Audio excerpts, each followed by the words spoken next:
Welcome once again, folks, to the Hour of the Time. I'm your host, William Cooper. We'll start off tonight's show with the Socialist National Anthem. Oh, I love it. The Socialist National Anthem, born under a bad sign. Folks, tonight's episode of Mystery Babylon, the 18th hour, I'm going to take directly, verbatim, from Chapter 9 of A. Ralph Epperson's book called The New World Order. He's going to be a guest on this show soon, and you'll know why once you hear what we've got to say tonight. So pay attention. And remember, as always, just because I'm giving you this series on Mystery Babylon doesn't mean that you're supposed to believe what I'm telling you blindly. That's why I gave you the bibliography last night. You've got to go out and find the truth from your own research. And I'm the only one that ever tells you that. Everybody else wants you to believe verbatim what they say because they're saying it and they're who they are. And I'm telling you not to believe anybody, not even me, not even your own mother, unless you can verify it in your own work, your own research. Make sure that you do it too. Now the Bible, folks, discusses a being called Lucifer in both the Old and New Testaments, and we're going to be talking a lot about the Bible tonight because we have to look at this from every point of view. We've looked at it from the mystery schools. We've looked at it logically. We've looked at it historically. Now we're going to look at it from the Bible's point of view, but not strictly from the Bible's point of view. But you need to know this. The Bible discusses a being called Lucifer in both the Old and the New Testaments. Other names for this creature are Satan and the devil. One of the first explanations of just who this being known as Lucifer is found in the Old Testament in a book written by the prophet Isaiah, who wrote around 740 BC. He wrote that Lucifer was created full of wisdom and was perfect. He was created the anointed cherub that covereth the throne of God, and that he actually was upon the holy mountain of God. He later corrupted his wisdom by reason of his brightness. The Bible then records that God cast him to the ground. Isaiah wrote this in Isaiah chapter 14, verse 12. Quote, "How art thou fallen from heaven, O Lucifer, son of the morning? How art thou cut down to the ground, which didst weaken the nations?" Unquote. And folks, this was the very first recorded UFO sighting, if indeed it was a sighting at all. Quote, "For thou hast said in thine heart, I will ascend into heaven. I will exalt my throne above the stars of God. I will sit also upon the mound of the congregation in the sides of the north. I will ascend above the heights of the clouds. I will be like the Most High." Unquote. Luke, a writer in the New Testament, records in Luke chapter 10, verse 18, that Jesus said that he beheld, quote, "Satan as lightning fall from heaven." Unquote. Peter records in 2 Peter chapter 2, verse 4, that God has, quote, "spared not the angels that sinned, but cast them down," unquote, as well. Paul, another New Testament writer, wrote this about Lucifer in 2 Corinthians chapter 11, verse 14, in about 57 AD. Quote, "And no marvel, for Satan is transformed into an angel of light," unquote. And in 2 Thessalonians chapter 2, verse 9, Paul wrote that Satan was capable of working, quote, "lying wonders," unquote. In around 90 AD, John, the author of the book known as Revelation, wrote in Revelation chapter 12, verse 9, that Satan was a, quote, "dragon," unquote. Lucifer shows up in the original site of human habitation on earth called the Garden of Eden. The Creator, God, placed Adam, the first man, and later Eve, the first woman, in this garden, but told them that there were certain rules that they had to abide by. And these are spelled out in Genesis chapter 2, verses 16 and 17. Quote, "And the Lord God commanded the man, saying, Of every tree of the garden thou mayest freely eat, but of the tree of the knowledge of good and evil thou shalt not eat of it, for in the day that thou eatest thereof, thou shalt surely die." Unquote. Later, Lucifer spoke through a serpent to Eve, but in reality to both men and women. Quote, "Yea, hath God said, Ye shall not eat of every tree of the garden? And the woman said unto the serpent, We may eat of the fruit of the trees of the garden, but of the fruit of the tree which is in the midst of the garden, the tree of the knowledge of good and evil, God hath said, Ye shall not eat of it, lest ye die. And the serpent said unto the woman, Ye shall not surely die, for God doth know that in the day ye eat thereof, then your eyes shall be opened, and ye shall be as gods, knowing good and evil. Unquote. So from the above information, it is possible to glean a little knowledge about the nature of Lucifer. 1. He was cast down from heaven because he desired to ascend directly into the seat of heavenly power, the throne of God. 2. He is referred to as the son of the morning. This appears to be a reference to Lucifer being similar to the sun, which also rises every morning. His desire, number 3, his desire is to sit on the north side of the mountain of God. Lucifer can deceive the world. This is number 4. Lucifer can deceive the world because he has been transformed into an angel of light. And 5, Lucifer can work lying wonders. Now, with those basic understandings, folks, of Lucifer in place, it will be possible to examine the views of others about this fallen entity. However, not all agree with the picture of Lucifer being evil. For Albert Pike wrote this, quote, There is no rebellious demon of evil, our principle of darkness, and in eternal controversy with God.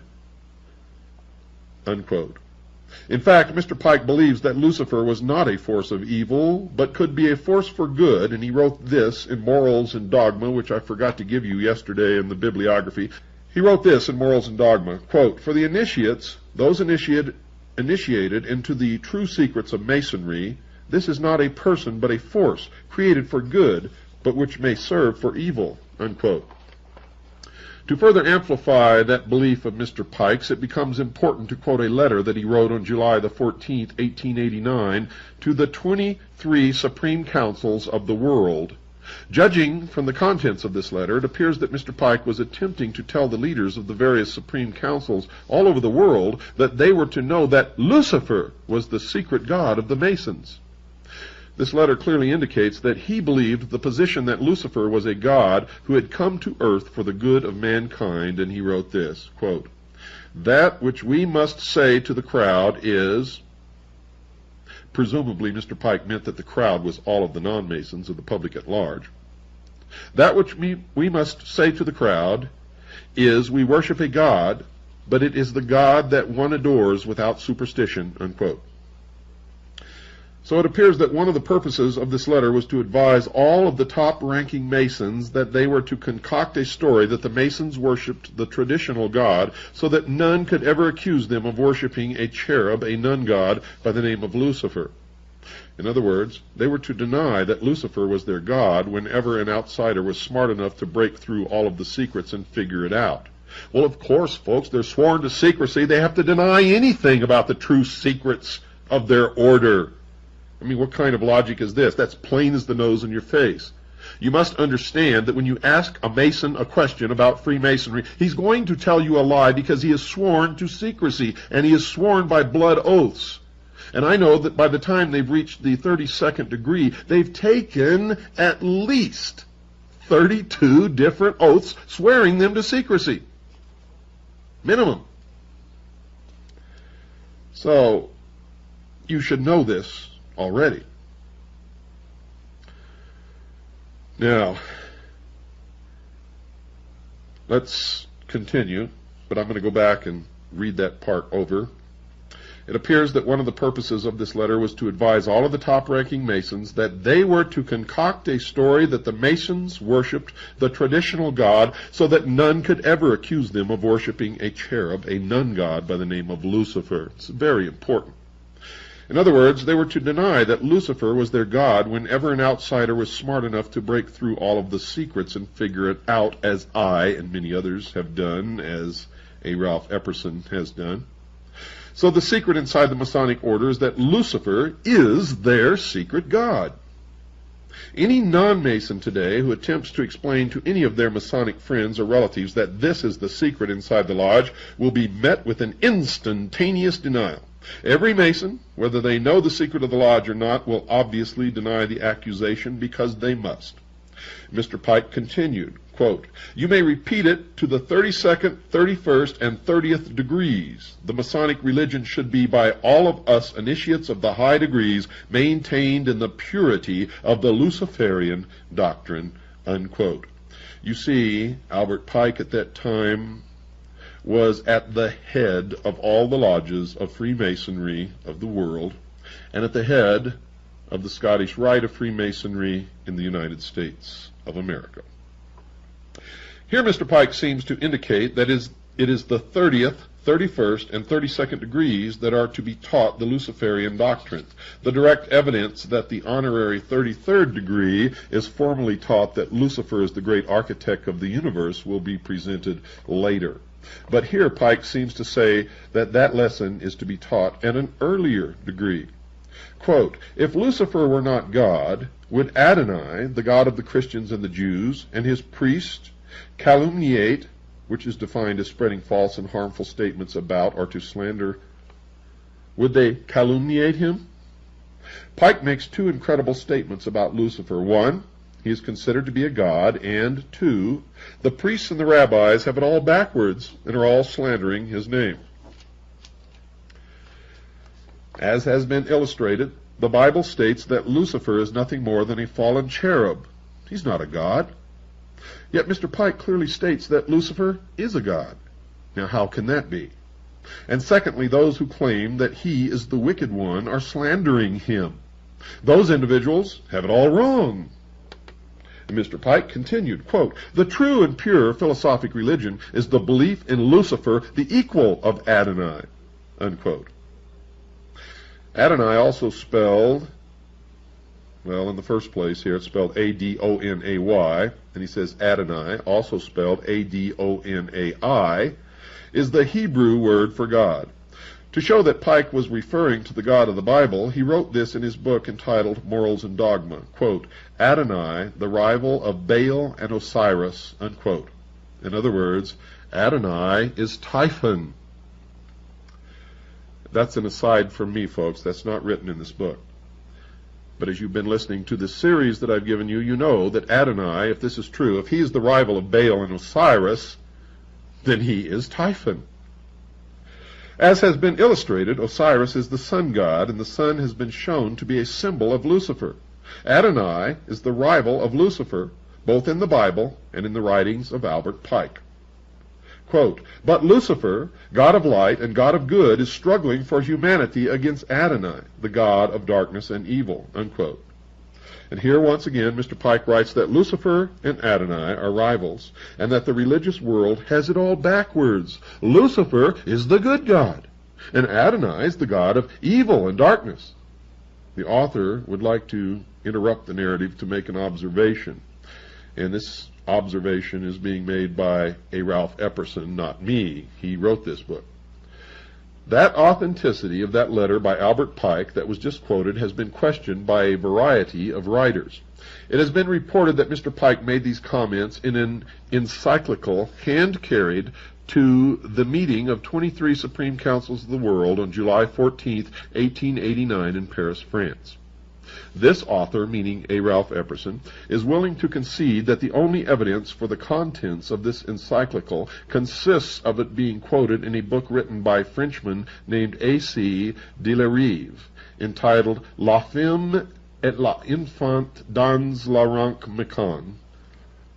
Méconnerie Universelle. That title translated from French to English means The Woman and Child in Universal French Masonry. A copy of that page that contains that quote and the cover of the book has been supplied to this author, meaning A. Ralph Epperson, by a concerned researcher who had someone locate the book in France for him and make copies of the pertinent pages. The author has read another book that contains the English translation of that encyclical. That book is entitled Occult Theocracy and was written in 1933 by Edith Starr Miller. She cites the book by Mr. de la Rive as her source. She obviously believed that the letter was true and contained the actual thoughts of Mr. Albert Pike. He said it in so many other places, including in his own book, Morals and Dogma, that I also believe that the letter is true, and now I'm speaking as myself, William Cooper. In other words, Going back to A. Ralph Epperson's words, in other words, the only source for the letter is a Frenchman who quotes it in his book and not Mr. Albert Pike himself. It must be assumed that Mr. Pike, if he were alive today and was asked whether the letter was his, would deny that he ever wrote such an encyclical, whether or not he had written it, because he must. He's sworn to maintain the secrets. But the reader is admonished to remember that if he did indeed worship Lucifer and wrote the encyclical, he would certainly have to deny it, so that answer would tell the researcher nothing. It is the contention of this writer, A. Ralph Epperson, and others who are attempting to decipher the secret symbols of the Masonic order, that a small percentage of the Masons know that all of the symbols inside the lodge refer to Lucifer. And I am one of those who believe this, folks. My research has shown it to be absolutely true, and I can prove it. And I've already given you direct quotes from many Freemasons that already prove it. And it must be remembered that these Masons must, of necessity, do all that they can to deny any revelation of any of the secrets of the lodge. So it is not essential to this writer's, A. Ralph Epperson's, position that this encyclical be proven to be valid. It is the author's contention that there is ample evidence from other sources, including from Masons other than Mr. Pike, that the secret god inside the Masonic lodges is Lucifer, and I wholeheartedly concur with Mr. Epperson. That evidence is available to anyone who cares to locate it. But there is another Mason who knows that Lucifer is the good god of a particular segment of the Masons. Pike's fellow 33rd degree Mason, Manly P. Hall, also felt that this God was a God of good. He wrote in his book entitled The Secret Teachings of All Ages, quote, "Sun worship played an important part in nearly all the early pagan mysteries. The solar deity was slain by wicked ruffians who personified the evil principle of the universe. By means of certain rituals and ceremonies, symbolic of purification and regeneration, this wonderful God of good was brought back to life and became the savior of his people," unquote. This God who came back to life is not the Jesus of the Bible, because Mr. Hall refers to him as the solar deity. He is referring to the death and resurrection of Osiris, covered in detail in the Masonic rituals, and I've already relayed to you who Osiris really is. In fact, in this series on the mystery religion, I've proven it time and time again. But Manly P. Hall has further identified Lucifer as the god of some of his fellow Masons. He has written this in his book entitled The Lost Keys of Freemasonry. It's one of the books that I gave you last night, folks. When the Mason, quote, "When the Mason learns the key to the warrior on the block is the proper application of the dynamo of the living power, he has learned the mystery of his craft. The seething energies of Lucifer are in his hands, and before he may step onward and upward, he must prove his ability to properly apply energy," unquote.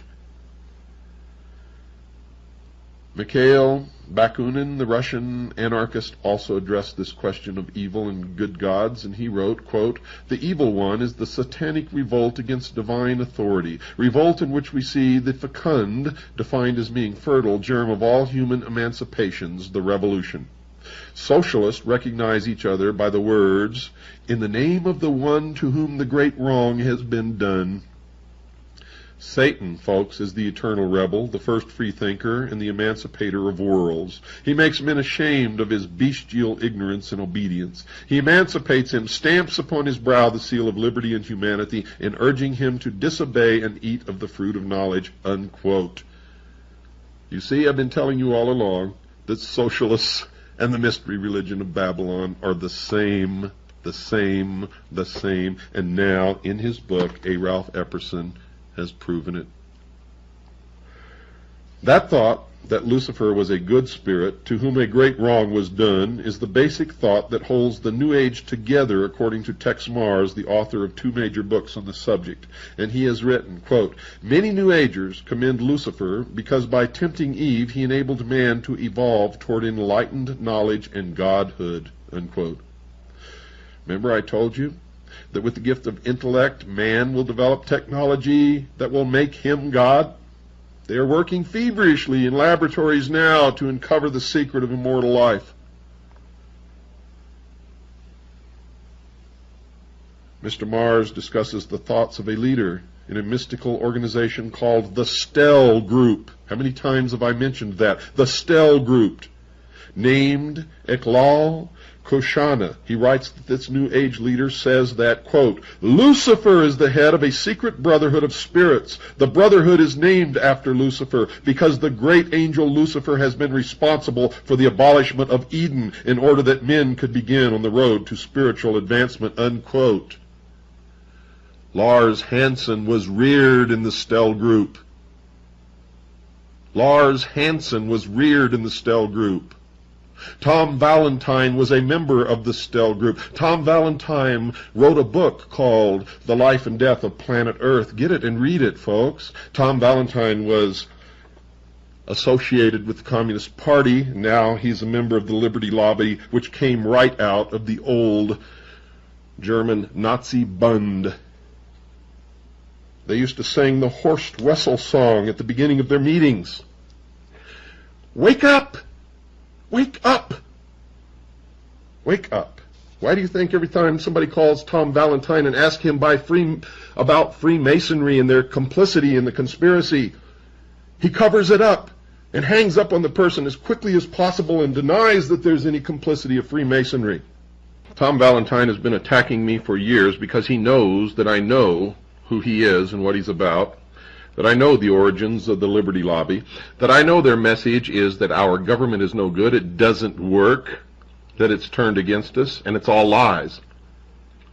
For it's the people who are in these secret societies who have turned against us, who are delivering that message to us to get us to voluntarily overthrow or get rid of our own government, the only government in the history of the world that has ever set man free.